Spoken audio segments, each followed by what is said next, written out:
Shalom pessoal, que o Eterno abençoe e guarde a vida de todos vocês. Quero trazer um shiur aqui, um estudo sobre o personagem Satã.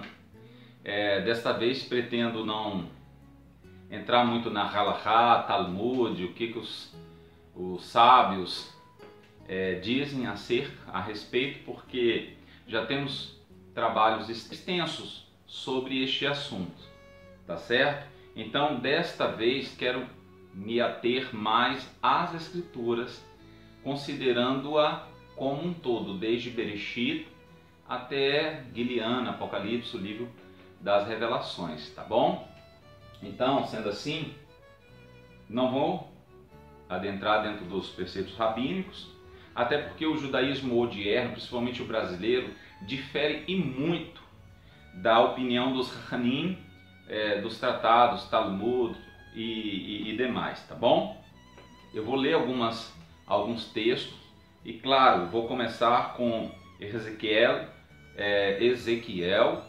28, a partir, se você começar do verso 1, aqui uma grande demanda de argumentações, porque judeus vão apontar Ezequiel 28 como tratando-se do rei de Tiro, e realmente está falando aqui ao rei de Tiro, né? Então, vamos conseguir provar facilmente que está falando ao rei de Tiro. Mas há considerações aqui a serem observadas, porque chega a partir do verso 11 ao 19, você vê que não está falando apenas de um mero rei mortal, enfim.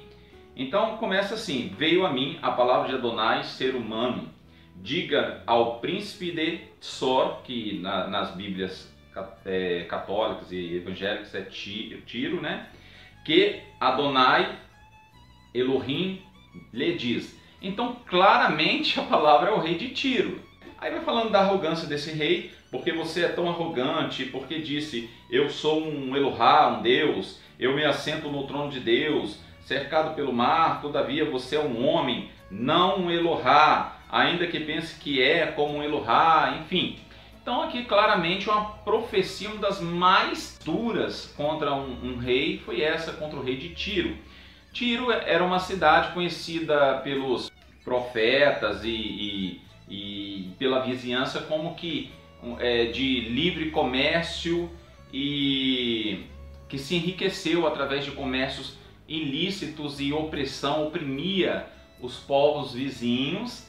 Então, um corrupto, uma cidade conhecida como uma cidade cercada de leviandade, de promiscuidade, então de sexualidades promíscuas, enfim, uma cidade muito corrupta. E aqui o Eterno levanta os profetas, e não foi só Ezequiel, tá? Foi o profeta Isaías, Amós, o profeta Jeremias, vários outros profetas levantaram-se contra o rei de Tiro.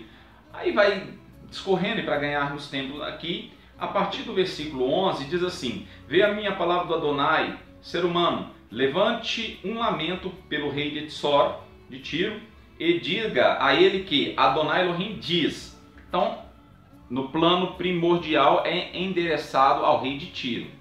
Mas aqui tem umas coisas o que nos faz crer que realmente é um espelho profético, porque começa: você pôs o selo da perfeição, era cheio de sabedoria, já falando no passado, era cheio de sabedoria e perfeito em beleza, estava no Éden, o jardim de Elohim.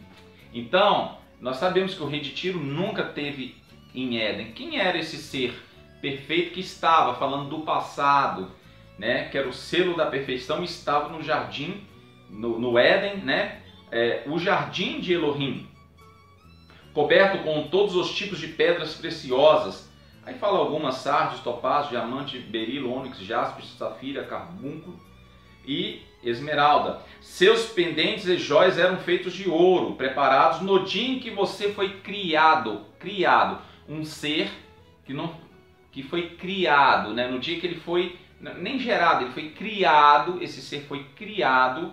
Essas pérolas e pedras preciosas foram colocados ali para ele. E a gente sabe que essas pérolas e pedras aqui são propriedades do planeta Terra. Então está falando de um ser, comparando as arrogâncias, a exaltação, a vaidade, né, do rei de Tzor com esse ser que era o selo da perfeição, que foi criado no jardim de Elohim. E aqui nós temos realmente um espelho profético, uma profecia dupla. E a maioria dos teólogos entende sim que é uma profecia dupla, porque se você pega a literalidade do texto, não se aplica em hipótese alguma ao rei de Tiro, tá certo? Então, e fique para ouvir o que eu tenho para falar, para discorrer por outros textos das Escrituras, fazendo uma midrash aqui, tá bom? Você era um queruve. Queruve é a palavra hebraica, que é o singular de querubim, né? Nossa palavra aqui. Você era um queruve que protegia uma grande região. O querubim é um anjo de guarda. Então está falando de um queruve comparando a um queruve que foi constituído no Éden.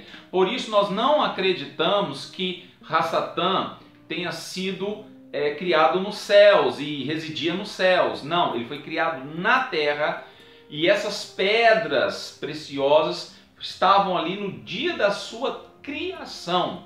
E ele foi colocado como um queruve aqui, que guardava uma grande região. Então, daí nós acreditamos que Hassatan era sim um guardião da adoração, mas adoração no sentido da vodate, do serviço ao Eterno, e não um músico, apenas adoração no sentido de cantar e tocar, mas uma adoração como um todo, um serviço litúrgico, um serviço de avodá, de adoração. Ele era o guardião, ou o responsável por essa adoração. E ele tinha o domínio ali de uma certa região. Você era um queruve que protegia uma grande região. Coloquei-o no santo monte de Elohim. Tem nada a ver com o rei de Tiro aqui. Só está comparando um personagem, a arrogância e queda de um personagem com outro. Tá? Que os dois intentaram ser Elohim, ou se apropriar desta adoração. Você ia e vinha. Preste atenção. Ia e vinha. Hassatan, ele foi constituído na Eretz, mas ele tinha acesso como representante, governante da Eretz. E eu vou provar nas Escrituras. Só você ter paciência ou não me julgar como um herege. Ele ia e vinha entre pedras de fogo. Pedras de fogo. Você ia e vinha. Era perfeito em seus caminhos desde o dia em que foi criado, até que a injustiça foi encontrada em você. E Yeshua falou algo semelhante, até que você achou pecado em ti, né? Você se tornou cheio de violência e dessa forma pecou. Portanto, eu lancei para fora, desonrado da montanha de Elohim. Eu destruí, queruve protetor, diante das pedras de fogo. Bom, eu vou ganhar tempo aqui. Se nós formos para o livro de Jó, e aqui falando, Hassatan, ele foi então criado na terra. Esqueça essa coisa que é um anjinho lá do céu, que vivia lá. Não, ele ia e vinha, ele tinha acesso. Eu digo assim, de um português claro, uma força de expressão, que ele tinha cadeira cativa. Ele era um dos querubins, representantes e governantes, e ele comparecia às assembleias celestes. Ele tinha esse acesso ao Shammai perante os outros arcanjos e anjos de primeira grandeza, que fala que ele era muito grandioso. Então, realmente, a profecia é para o rei de Tzor, mas aqui há sim um espelho profético, uma profecia de duplo sentido. E aqui está comparando essa altivez, essa arrogância de se deificar com o que Hassatan fez também. Então, Jó, capítulo 1, versículo 6, você vai ver claramente que realmente Hassatan, ele tinha cadeira cativa no Shammai, ele era um representante legal. E aí vai seguindo a linha de raciocínio comigo. Narra uma coisa muito interessante. Aconteceu que um dia, quando os filhos de Elohim vieram servir a Adonai, no meio deles veio o adversário, Então, nos dias que os filhos de Elohim, e nós sabemos que os Melachim, os anjos, são chamados também de filhos do Eterno.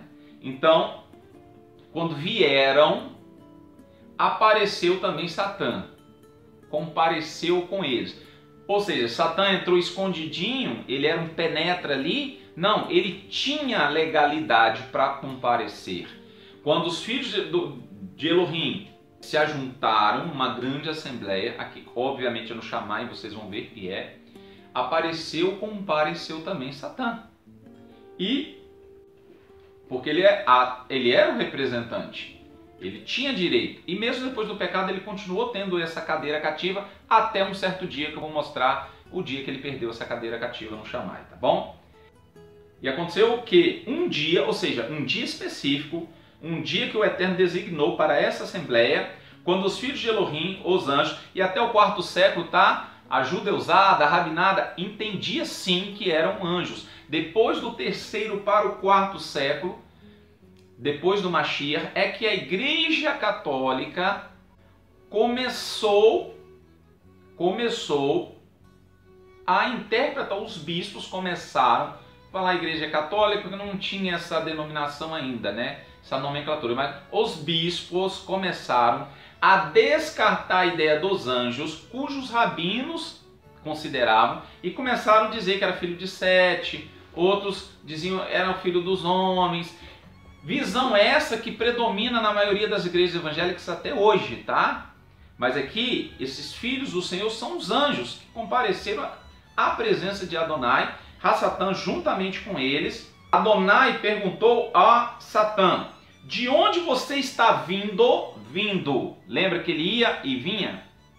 De onde você está vindo? O adversário Satã respondeu a Adonai: de rodear a terra vagueando aqui e ali. Então o Eterno fala: de onde você vem? Eu venho da terra. Logo ele não estava na terra. Ele estava em alguma outra atmosfera que não fosse a terra. Justo? Beleza. Vamos ganhar tempo para você entender essa questão de domínio, de governo e perda e ganha de governo. Bereshit 1:28, nós vamos ver que quando o Eterno cria o homem, o Eterno dá a Adão a governabilidade na terra, ou pelo menos de certas coisas aqui na terra. Será que é aí que começou os ciúmes? Será que é aí que começou a afronta, né? E você vai entender com esse shiur por que Satã odeia tanto Israel, porque Israel hoje tem os oráculos da adoração. Oráculos que outrora pertenceu a Satã, antes dele ser o opositor, obviamente.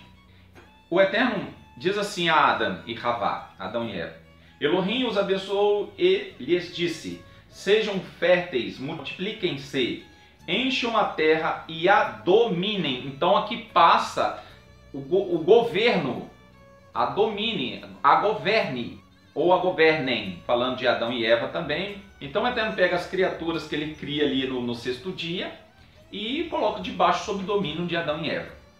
Aqui nós temos que Adão e Eva ele ganham uma predominância sobre a terra. Pode ser um motivo que daí veio os ciúmes, veio a ludibriação, veio o engano.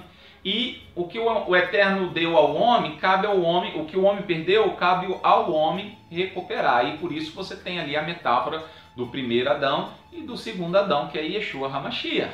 Ok? Estão conseguindo entender?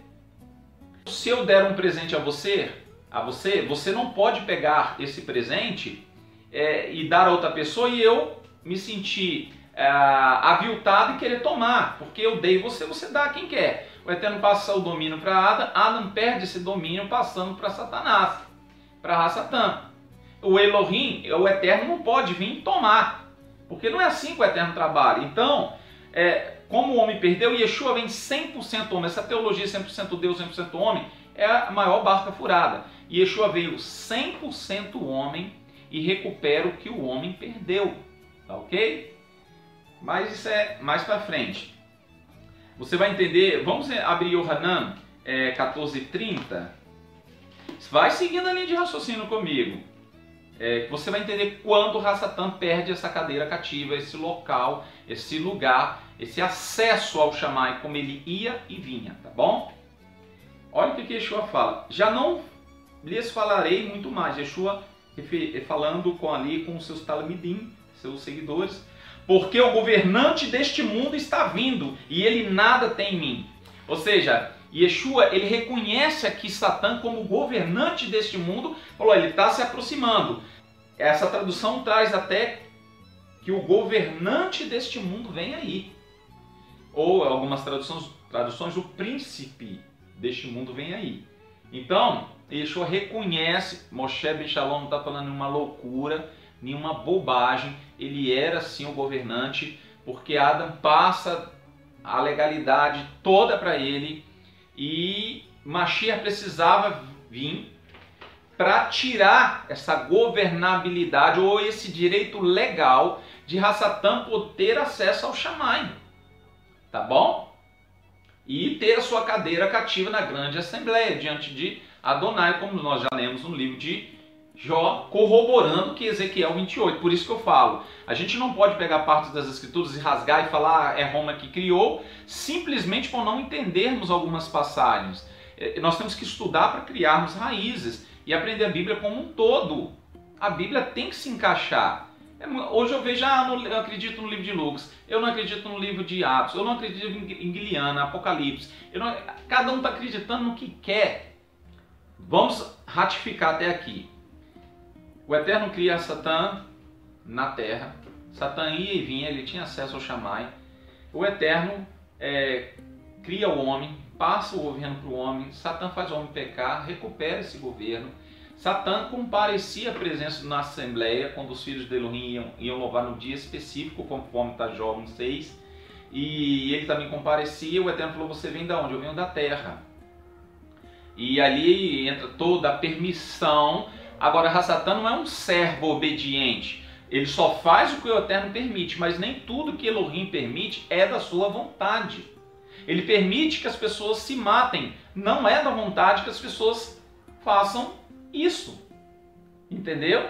Então, nem tudo que é da permissão quer dizer que seja da vontade. Então, Satã não é um anjinho do lado de Elohim, não. Ele confronta Elohim, ele tenta confrontar. Como ele não toca na Elohim, ele toca na menina dos seus olhos, que é na sua imagem e semelhança, que somos nós. Tá conseguindo captar aí e pegar? Beleza. Então, Yeshua aqui e fala que Satã é o príncipe desse mundo, ele está chegando. Está chegando para o afligir. Era isso que ele estava falando no contexto. Vamos para o capítulo 20, versículo 12 e 17, para você entender mais um pouquinho.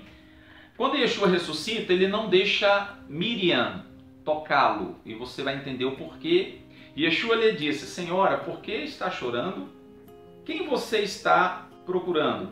Pensando tratar-se do jardineiro, disse, Senhor, se o Senhor o levou embora, ou seja, se o jardineiro tirou o corpo do Mashiach, diga-me onde o colocou e eu mesmo o levarei.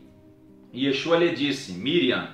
Voltando-se Miriam, exclamou em hebraico, Raboni, isto é, mestre. Ela reconheceu a voz dele, né?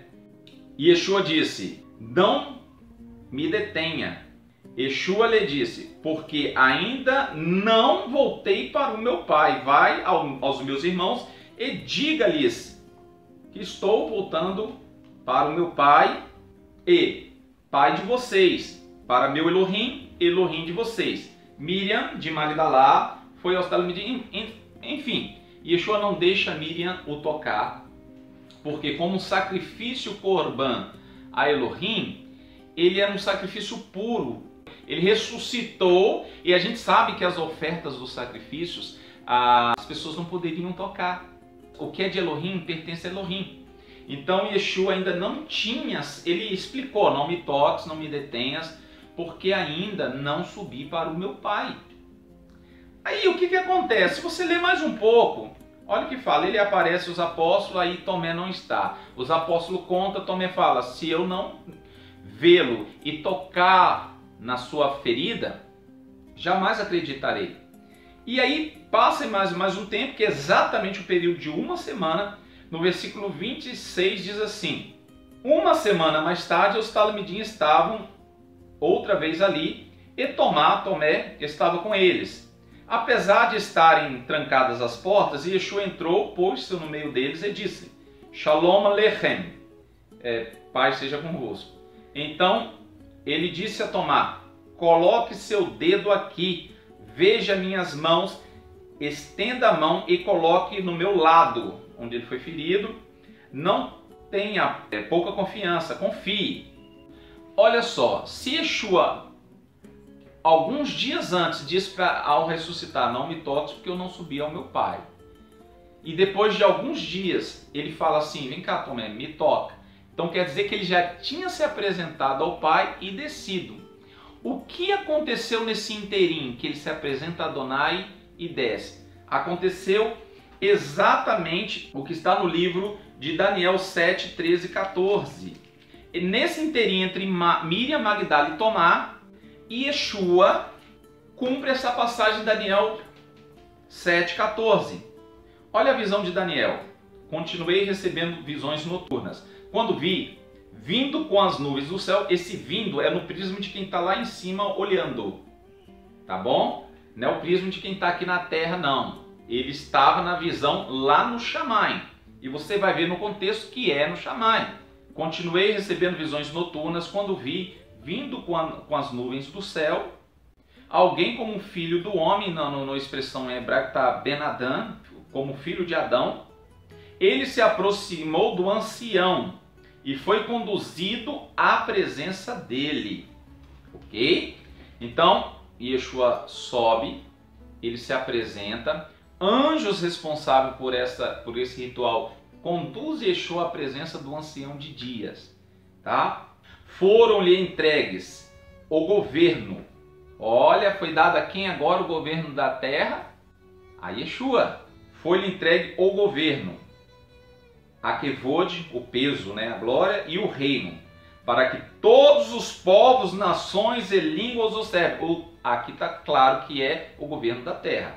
Seu governo é um governo eterno, não passará, seu reino jamais será destruído. Aqui Yeshua recebe o governo, então ele ressuscita, ele não deixa Miriam, não me toques. Passa alguns dias, ele volta e fala: me toques. E antes ele falou que não podia tocar porque ele não tinha se apresentado ao Pai. Aqui em Daniel, claramente ele se apresenta ao Pai e recebe o governo. Aí ele desce e fala: agora pode me tocar. E além de tocar, ele fala isso em Matitiahu 28, 18. Então os 11 Talmidim, seguidores, foram para o monte da Galileia, indicado por Yeshua. Se aproximou deles e falou-lhes, dizendo: toda autoridade no céu e na terra foi dada a mim. Portanto vão, façam Talmidim em meu nome em todas as nações, imergindo em meu nome. E Yeshua dá uma ordem, que é o Id. Aqui é o Id, né? É o Id que está em Lucas, em João, indiretamente, mas está o Id também. Então veja bem, Yeshua ressuscita, não deixa Miriam tocar, ele tinha que se apresentar como oferta pura, ele vai, ele recebe, cumpre-se Daniel 7. Cumpre-se Daniel 7, uma parte do capítulo 7, por exemplo, 13 e 14, ele recebe toda a autoridade lá em cima, ele se apresenta, ele é digno disso. Aí ele volta alguns dias depois, apresenta-se aos apóstolos. Tomé não estava, os apóstolos contam a Tomé, Tomé duvida. Uma semana depois de Tomé ter duvidado, Yeshua reapresenta. Yeshua, na verdade, passou 40 dias se apresentando aos apóstolos depois da sua subida e descida, tá bom? E aqui Yeshua desce e fala: todo poder e autoridade foi me dada no céu e na terra. Mas Moshe, você falou, e até agora você não mostrou quando Hassatan perdeu o domínio. Já está escrito aqui. Mas nós vamos, mesmo assim, no livro de Guiliano, Apocalipse 12, 7 ao 10, nós vamos ver que quando Hassatan é expulso do Shammai, não foi lá no comecinho, antes de tudo, tinha gente na terra. Então, em algum período, no livro de Jó, nós vemos que ele tinha acesso ao Shammai, ele era o representante. E Yeshua, antes da sua morte, ele fala que o príncipe, o governante, o governador deste mundo vem aí. Quando Satã tenta o Mashiach e oferece a riqueza da terra, estava oferecendo dentro da legalidade que ele tinha mesmo de oferecer. Mas Yeshua não teve pressa, Yeshua sabia que isso seria passado a ele. Gileana capítulo 12, vamos lá. Olha, quando houve a peleja no Chamai, eu vou chamar a atenção para você de mais um detalhe aqui. A seguir, houve uma batalha no Chamai, no céu. Miguel, que não é Yeshua, tá? O arcanjo Miguel não é Yeshua. Eu vou explicar o porquê. Lá no livro de Daniel fala assim, nos últimos dias haveria guerra até o fim, mas nos últimos dias iria se levantar Miguel, um dos primeiros príncipes. Quando fala que Micael, ou o arcanjo Miguel, é um dos primeiros príncipes, não pode se referir a Mashiach.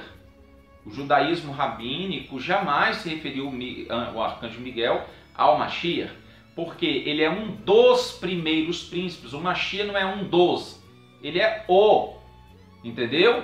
Então, iria se levantar o arcanjo Miguel e ia pelejar por Israel, por isso que Israel não perde guerra. Israel, a guerra do Yom Kippur, a guerra dos 6 dias.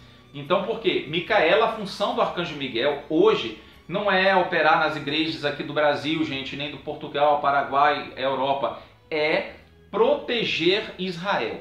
Ponto. Está escrito no livro de Daniel. E o arcanjo Miguel é tido como um dos. Mas, tá vendo, né? Então aqui fala, houve peleja no céu, Miguel e seus anjos lutaram contra o dragão. O dragão e seus anjos revidaram, mas estes não foram suficientemente fortes. O grande dragão foi expulso. Ele é a antiga serpente. Aqui é descrito lá no Ganeden, né? Pelo menos que estava usando a serpente.